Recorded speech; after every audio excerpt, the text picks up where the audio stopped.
आरक्षण का दायरा गरीब हित में था, उन वर्गों के हित में था जो शैक्षणिक रूप से, आर्थिक रूप से, सामाजिक रूप से कमजोर थे। उनको ध्यान में रख करके आरक्षण का दायरा बढ़ाया गया था। जनता दल यू भारतीय जनता पार्टी के साथ सरकार बनाई, दबाव बंद कर दी। इसके लिए अगर कोई दोषी है तो वो दोषी साफ तौर पर देश की हुकूमत है। भारतीय जनता पार्टी शुरू से ही कोर्ट का सहारा ले रही थी। आरक्षण का दायरा न बढ़े, जाति गणना न, सर्वे न हो। ईडब्ल्यूएस 10% बढ़ा तो हमने कोई विरोध नहीं किया, लेकिन अगर ये यहाँ पर आरक्षण का दायरा अगर 65% हुआ है तो इस पर नहीं होनी चाहिए थी। लेकिन अब चूंकि न्यायिक निर्णय पर कोई सवाल तो खड़ा करता नहीं है, आगे की कोर्ट में जाएंगे क्या? अब तो उसका अध्ययन होगा, आगे की क्या नीति होगी। हम चुप तो नहीं बैठेंगे। भारतीय जनता पार्टी जहां जहां है पर्चे लीक होती है, चाहे उत्तर प्रदेश हो, बिहार में हो। 17 महीने में काहे ना कोई पर्चा लीक हुआ था, गुजरात में हो, हरियाणा में हो, हर जगह। अब तो नीट वाला मामला ना आ गया भाई। जिस इंजीनियर का नाम आ रहा है, वो इंजीनियर को कौन लाया था, किसके समय में आया था दूसरे डिपार्टमेंट में? जरा बताइए सरकार किसकी थी? नमस्कार, स्वागत है आपका लाइव बिहार में। मैं आपके साथ है संजीव सिंह। लेकिन नीट परीक्षा पेपर लीक का मामला जो है लगातार तूल पकड़ता जा रहा है और इसके तार जो है वो बिहार में नेता प्रतिपक्ष तेजस्वी यादव और प्रीतम यादव से भी जुड़ते नजर आ रहे हैं। और इसको लेकर के जब शक्ति सिंह यादव से पत्रकारों ने सवाल किया तो उन्होंने इसका जवाब दिया है। और साथ ही साथ हाईकोर्ट से जिस प्रकार से आरक्षण का जो दायरा है 75% बढ़ाया गया था, इसको लेकर के अब उस पर जो रोक लगाया गया था, इन पर भी जवाब दिया है शक्ति सिंह यादव। क्या कुछ कह रहे हैं, पहले उनके बयान को सुनिए। सवाल ये उठता है कि नीट से प्रश्न पत्र लीक कैसे हुआ। सवाल ये उठता है कि इस पूरे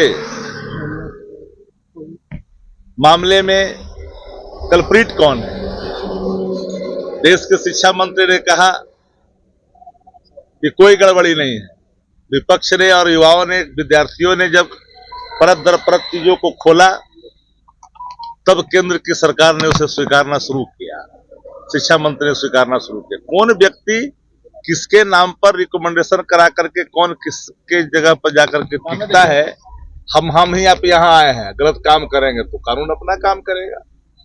लेकिन जिनका आप नाम ले रहे हैं, जिस इंजीनियर का नाम आ रहा है, वो इंजीनियर को कौन लाया था, किसके समय में आया था दूसरे डिपार्टमेंट में? जरा बताइए सरकार किसकी थी? कोई पत्रकार अगर शक्ति सिंह यादव से कहे कि हमको एक दिन रुकना है और हम अगर रुकवा दे किसी को, और वो व्यक्ति वहां जाकर के कोई गलत काम करते, जिम्मेदार कौन होगा? वो व्यक्ति होगा जो गलत काम किया। सर्किट हाउस मिलता है किसी को, कोई माननीय को मिलता है, माननीय ही गड़बड़ कर देंगे तो माननीय पर कार्रवाई हो जाती है। तो मेरा मत साफ है कि जो हमने आपको आईने दिखाया है, ट्विटर पर देख लीजिए, भाजपा के कई वरिष्ठ नेताओं के साथ उन माफियाओं के फोटो छपे हैं। ट्विटर हैंडल पर एक बार जाइए और जाकर करके देखिए राष्ट्रीय जनता दल के साइट पर कि कौन कौन लोग के साथ कौन कौन लोग हैं, लीकर लोग, सोलभर लोग।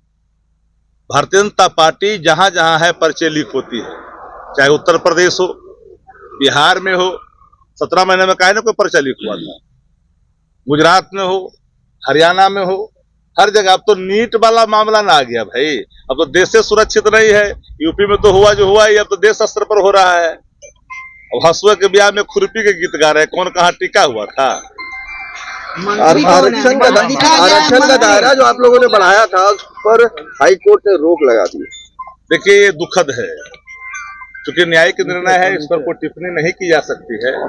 पर ये आरक्षण का दायरा गरीब हित में था, उन वर्गों के हित में था जो शैक्षणिक रूप से, आर्थिक रूप से, सामाजिक रूप से कमजोर थे।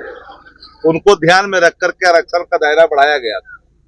और हम लोगों ने उसके आधार पर सशक्त और मजबूत करने के लिए और ढेर सारे कार्यक्रमों को बनाया।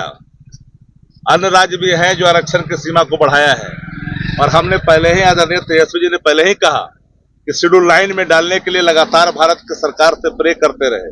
लेकिन जो ही जनता दल यू भारतीय जनता पार्टी के साथ सरकार बनाई, दबाव बंद कर दी।